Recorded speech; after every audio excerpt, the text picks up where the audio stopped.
One of the greatest rivalries in all of sports, Duke and North Carolina renewing pleasantries, and it is the road team that reaches victory in Durham. North Carolina 84-79.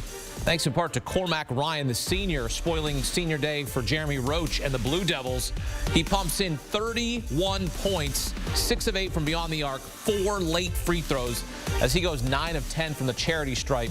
Make your free throws, kids, because every point counted in this game, as they all do, but it all meant something down the stretch because Duke was making a late run, and North Carolina, I like at the end there, they're waving goodbye to the Duke fans, saying, oh, this is what the rivalry needs. We need a little bit more beef. It's kind of like since that Final Four in New Orleans, we need a little beef, and we got it. First regular season outright ACC title since 2017 for North Carolina. Remember, they didn't make the tournament last year. They're going to be dancing this year as they are on the 3 or 2 line, depending on who you ask. Our Jerry Palm has them on the 2 line for now. All right, back here with CBS Sports senior writer Matt Norlander. That was a fun game. I like the chippiness. We saw Kyle Filipowski trip Harrison Ingram in the first half. We saw some chippiness at the end, but really who stood out was Cormac Ryan in this game. Cormac Ryan, we have had a Saturday here with some notable performances, and Cormac Ryan near the top of that list, Akeem. For him to show up in this moment, you know what? The UNC-Duke rivalry is great for so many reasons, dozens of reasons, maybe hundreds of reasons, but one of those is that you occasionally get a guy who's a role player that steps into a starring situation, and Cormac Ryan, 31 points, 6 of 8 from behind the three-point line. Huge. And he comes over from Notre Dame.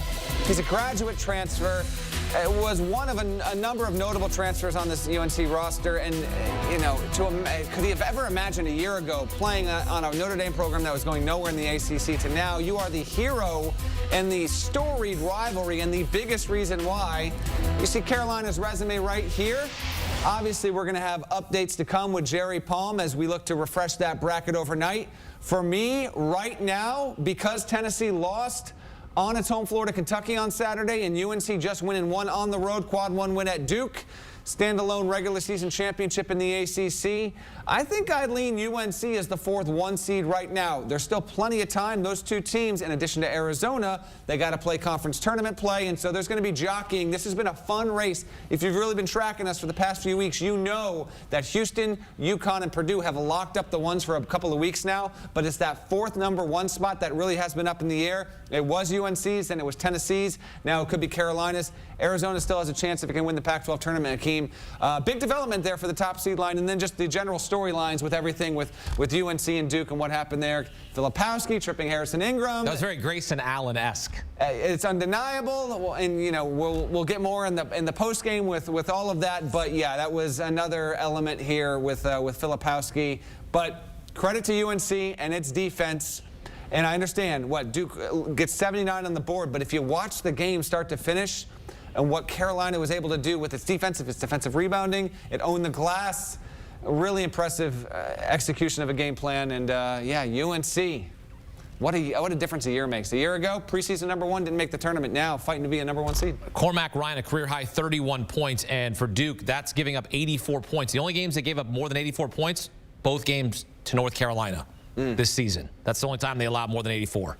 About that. In those 2 games against their bitter rivals. Yeah, and for Duke, real quick, Hakeem, you know, the loss stings, Carolina, the rivalry and all of that. Now Duke is going to probably be in a position where it's going to be maybe on that 3 line again. ACC tournament play, we'll see what happens. Palm had him as a 3 seed coming in. 4 is on the board, maybe. 2 is only possible with an ACC tournament championship and then some help.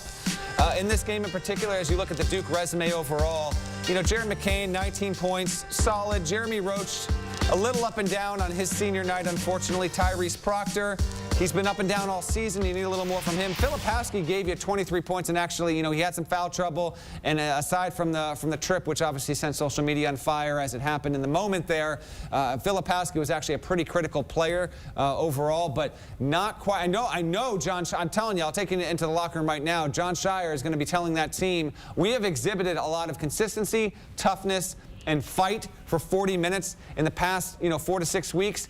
Weirdly enough, did not have that here.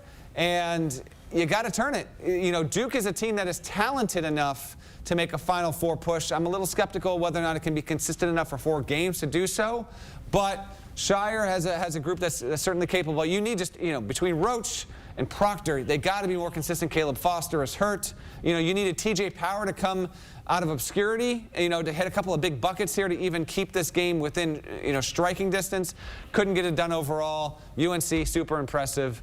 They've got a really good shot at a 1 seed. Yeah, they do. I'm curious what you think if we have chaos. If Arizona, Tennessee, and North Carolina all win their conference tournament.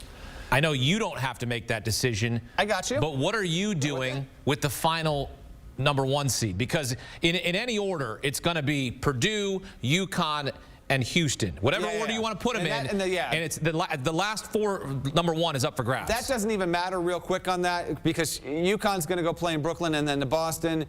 Houston will stick local to Memphis and then be in Dallas. And then Purdue will play, in Indy and then go to Detroit. So even the order of the 1, 2, 3 overall rank, it doesn't matter because they're already, the way that those teams are this year and the regions with the brackets and the sites how that broke down, this is actually a rare year where the number 1 overall seed really doesn't carry much significance at all.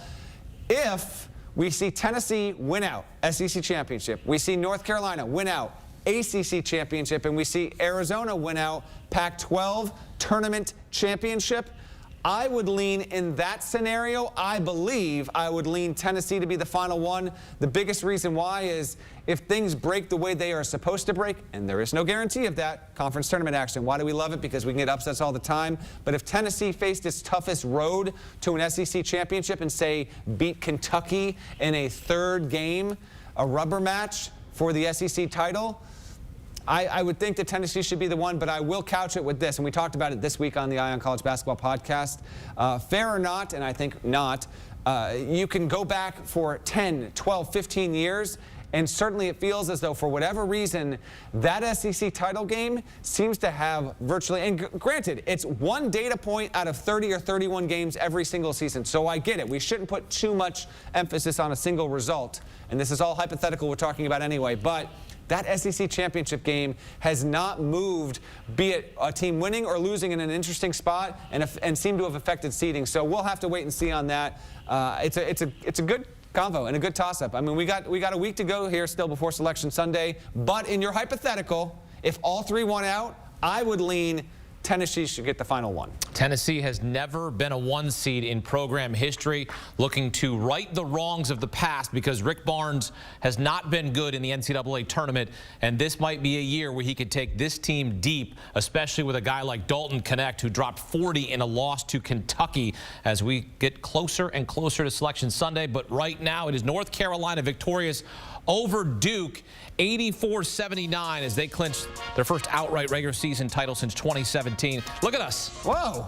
Look at that. You know what? We're smiling. We're happy. We're ready to go. I got a better headshot than that. I should have sent it to the people. This is good, but I actually got a better one. Maybe we'll go talk to Vinny, and he can get another photo in there. Make it happen? Yeah, we can get another photo in there. Okay. You know, we're going to have it for you covered wall-to-wall coverage. Selection Sunday, just over a week away, and we will have the bracket. We will Matt's going to pick a bracket all the way to the national champion. We're going to pick games against the spread. It's coverage you're not going to get anywhere else. Full bracket breakdown here on CBS Sports HQ.